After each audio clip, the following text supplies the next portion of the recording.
Sensing পানি থেকে উঠে একটা পাথরের সাহায্যে দাঁড়িয়ে থাকে এন্ড দেন ইউমোকে বলে, young master Shane, mountain spring এর টেস্ট কেমন? এটা কি তোমার মিডাটাং ফেস্টিভ্যালের ওয়াইনের থেকেও বেটার?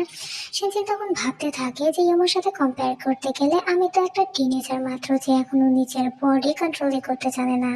তাছাড়াও বলা হয়ে থাকে স্নেকরা নাকি অনেক ফিকল স্বভাবের হয়, তো ইয়মো কি কখনো কাউকে ভালোবাসবে?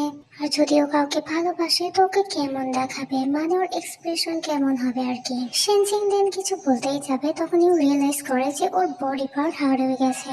কিন্তু তাড়াতাড়ি ইয়মো থেকে দূরে সরে যায় আর ভাবে, এত বছরে আমি ভেবেছি আমার হয়তোবা কোনো নিডস নেই, কারণ আমি কখনো কারোর প্রতি তেমন ফিল করিনি। কিন্তু কেন যখন ইউমো থাকে তখনই এরকম হয়। টেনশন যে নিজেকে কাম ডাউন করানোর চেষ্টা করতে থাকে, কিন্তু হচ্ছিল না তা।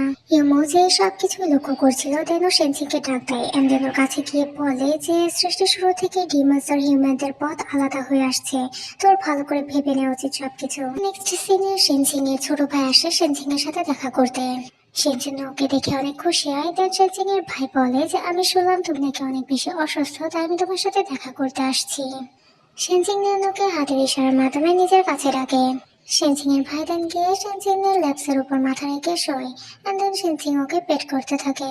সেনজিং দেন আওয়াজ না বের করে বলে যে আমি তো ভেবেছিলাম তুমি একটু ম্যাচিওর হয়েছো, কিন্তু তুমি তো এখনো ইমেচিওর আর ইমপেশেন্টে আছো। সেনজিং এর ভাই যে কিনা লেপ্রেট করতে জানতো, সে তখন পাউট করে বলে যে আমি এরকম বিহেভ করতে চাইনি, কিন্তু না করলে যদি তুমি আমাকে না চিনতে।